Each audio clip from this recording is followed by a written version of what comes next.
મારા આજથી 5 વર્ષ પહેલાં મેરેજ થયા હતા. મારે આ એક બેબી છે.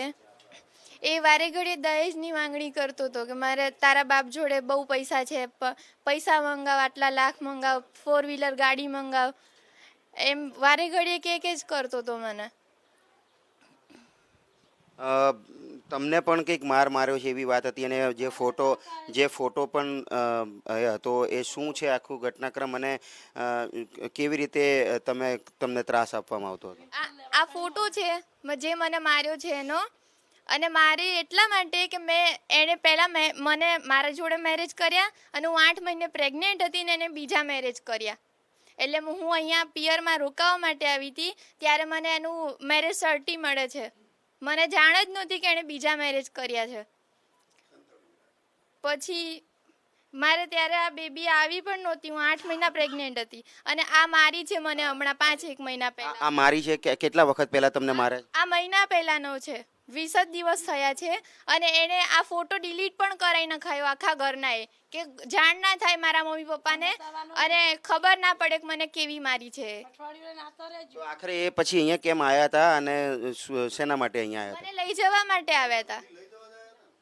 જવા માટે આવ્યા હતા. અને બહાર આવીને ફોન કર્યો તો કે બહાર આવી. પછી મેં ના પાડી કે હું બહાર નહીં આવું. એટલે ઘરમાં આવીને ડાયરેક્ટ મારઝૂડ કરવા લાગ્યો, ગાળો બોલવા લાગ્યો, મારું ગળું દબાવવા લાગ્યો. એ કોઈ ઘરે હતું નહીં, મારી બેન ને હું જ હતા ખાલી. તમારે આ ઘટના વિશે શું કહેવું છે અને શું ન્યાય જોઈએ છે તમને? મારે ન્યાય જોઈએ છે કે આટલું મારી ઉપર કર્યું છે એણે, તો મને ન્યાય જોઈએ છે. આ રીતે એમને પણ મારવામાં આવેલો છે, કેટલું યોગ્ય છે એ પણ? એણે મને માર્યું છે છતાં એ આખા ઘર એમ કે છે કે સીડીમાંથી પડી ગઈ છે એવું કહેવાનું છે ઘરે. તો પછી મારા ન્યાય જોઈએ જ ને.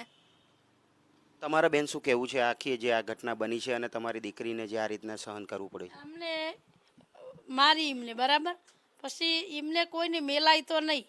પછી આ બેનને દવાખાને લઈ જાય, એક જગ્યાએ હાથ ના ચાલ્યો, બીજી જગ્યાએ લઈ જાય ને એટલે બેનને ડૉક્ટર પૂછે એટલે બેનને બોલવા ના દે. બાપ દીકરો એની પહેલાં ઉત્તર આપી દે કે એ તો એના હાથે સીડી મીન પડી જઈએ, અમે મારી નહીં. તો આ બેને હે તે દવા કરાવીને ઘરે લાવે, લાશ કઢાડી લઈ ગયા, લાશ કઢાડીને રાશી 3 દાડા સુધી મને આટલું વાગ્યું છે. પછી ફોન લઈ લીધો. પછી 3 દાડે આને એમ કીધું કે મને ફોન આલો, મારે મારા પપ્પાને બોલાવાય નકે હું મરી જઉં વાસોડી કે. એટલે ફોન એમને 3 દાડે આલ્યો. પછી આ ફોટો એના હાથે પાડ્યો તો એમને બધાને ડિલેટ કરી નાખી આખા ઘરને, કે આ વાત ત્યાં જઈને કરવાની નહીં. તમારે શું કહેવું છે હવે આ આખી જે બન્યું છે આખો મામલો? ન્યાય મળવો જોઈએ. એ જ. શું ન્યાય? કેવો ન્યાય?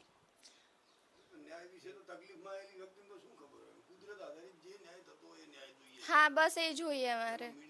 તમે હવે પાછા એની સાથે રહેવા માટે તૈયાર છો? બિલકુલ નહીં. હું બિલકુલ રહેવા માટે એની જોડે તૈયાર નથી. અને આટલા વર્ષ લગ્ન કરે તનો હેરાન કરતો તો આલફેર અમે લાયા તણે બોલી પપ્પા હવે મારે નહીં જાઉં, બસ એટલો તરસ કર્યું છે મેં મારા લગ્ન થયા ત્યારથી હું અત્યાર સુધી સહન જ કરતી આવી છું. હજુ સુધી ફોટા રાશી જો આ લગ્ન કરે એના ફોટા હજુ આવી રહ્યું સર્ટી મારી જોડે. આ કજ્જા ચાલી રહ્યા હજુ. આ એને મેરેજ કર્યા એનું સર્ટી છે. તું તાર જે લાંબી બીજા મેરેજ કર્યા એનું છે? મેરેજ કર્યા એનું સર્ટી છે. આ જો મારી જોડે લગ્ન કર્યા.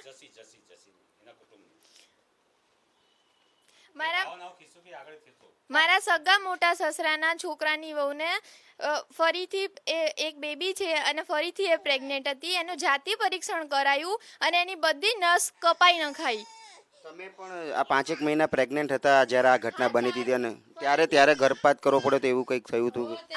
હા, હું 4 મહિના પ્રેગ્નેન્ટ હતી, પણ એને મને સામે માર્યું ને આ થયું ત્યારે, એટલે હું દિવાલે જઈને અથડાઈ. ત્યારનો મને ઝીણો દુખાવો રહેતો જ. તો પછી હું અહીંયા રોકાવા આવી પિયર મારા, તો પછી અહીંયા ઘરે જ મારે મિસકેરેજ થઈ ગયું.